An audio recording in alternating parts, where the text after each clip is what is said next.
Hello friends, जय माता दी। कैसे हैं आप सब दोस्तों? आइए पितृ सूक्त का पाठ प्रारंभ करते हैं।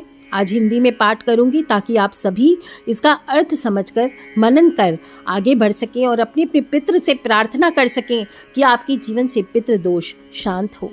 पितृ सूक्त पितृ दोष निवारण के लिए सबसे चमत्कारी पाठ बताया गया है। अगर आप जीवन में बहुत परेशानी का अनुभव कर रहे हैं, तर्पण हो, पिंडदान हो, नारायणी हो, पंचबली हो, कर्म हो, श्राद्ध हो, दान हो, ये करने में आप असमर्थ हैं, तो अमावस्या के दिन या फिर पितृपक्ष में पितृ सूक्त का पाठ करना चाहिए। पितृ सूक्त में पितरों को प्रसन्न करने के लिए श्लोक दिए गए हैं, जिसमें देव हो, मनुष्य हो, ऋषि हो, मुनि हो समेत सभी पितरों का गुणगान किया गया है। इसका पूरा भाव यह है कि हम पितरों को प्रणाम और सम्मान करके तृप्त कर रहे हैं। वे तृप्त होकर हमें आशीर्वाद प्रदान करें ताकि जीवन में उन्नति हो, कार्य सफल हो, दुख मिटे और वंश की वृद्धि हो। तो ये पाठ आपको प्रतिदिन अवश्य पढ़ना चाहिए। इससे आपके जीवन के समस्त संकट दूर होकर पितरों का आशीष मिलता है।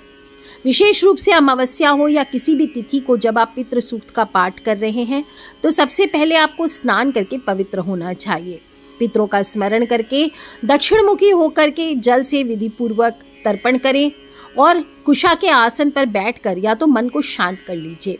एक तेल वाला दीपक पितरों के निमित्त जला लें। इसके बाद ध्यान करके पितृ सूक्त का पाठ प्रारंभ करना चाहिए। अमावस्या हो, पूर्णिमा हो, श्राद्ध पक्ष के दिनों में और कष्ट अगर ज्यादा हो तो प्रत्येक संध्या के समय तेल का दीपक जलाकर पितृ सूक्त का पाठ किया जा सकता है। इससे पितृदोष की शांति होती है और सर्व बाधा दूर होकर उन्नति की प्राप्ति होती है। तो बोलिए अपने अपने पितृदेव की जय। जिन पितरों के ग्रहण काल में व्रत और आचार विचार होते हैं, जो नियम और निष्ठा से सोम का सेवन करते हैं, वे हमें और हमारे कार्यों में मदद करें। उनके आशीर्वाद से हम सुखी हों। उदिताम अवर उत्परास उन मध्यमा पितरः सोम्यासः अंगिरस, अथर्वण और भृगु जैसे श्रेष्ठ पितर सोम का सेवन करते हैं। हम उन पितरों का स्मरण करते हुए अपने यज्ञों में समर्पण और भक्ति भाव से अर्पित करें ताकि हमारे जीवन में उत्तम परिणाम हो।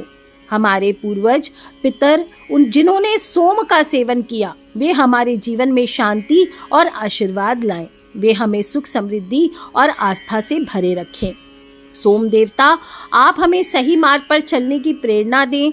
पितर और देवता आपको अपनी पूजा करते हैं और उनकी कृपा से हम अपनी इच्छाओं को प्रकट करें। सोम देवता, आप ही हमारे पूर्वजों के कर्मों के लिए उत्तरदायी हैं। आपने उनका मार्गदर्शन किया और हम उनकी तरह कार्य करने की प्रेरणा लें।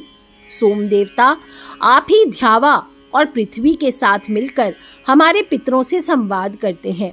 हम आपको अपनी पूजा अर्पित करते हैं और आपकी कृपा से हमारे घर में धन और समृद्धि आए। हमारे पितर जिन्होंने हविष्य प्रदान किया है, हम उन पितरों का सम्मान करते हैं। वे हमारे जीवन को शांति और समृद्धि से भरे। हम पितरों को विशेष रूप से पूजते हैं, जो विद्या, पुण्य और श्रेष्ठ कर्मों से युक्त होते हैं। वे हमारे जीवन के मार्गदर्शक हैं और हमारे कार्यों को श्रेष्ठ बनाने में मदद करते हैं। हमारे पितर जिन्होंने सोम का सेवन किया, वे हमारे लिए लाभकारी हों और हमारी प्रार्थनाओं को स्वीकार करें।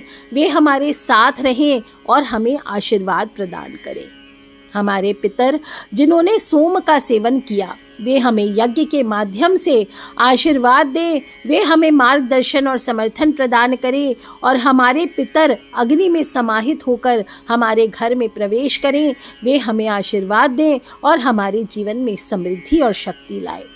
वे पितर जिन्होंने अग्नि के माध्यम से हमें आशीर्वाद दिया और जो पितर स्वधाया में विश्राम करते हैं, हम उन सभी पितरों का आवाहन करते हैं और उनसे आशीर्वाद की प्रार्थना करते हैं।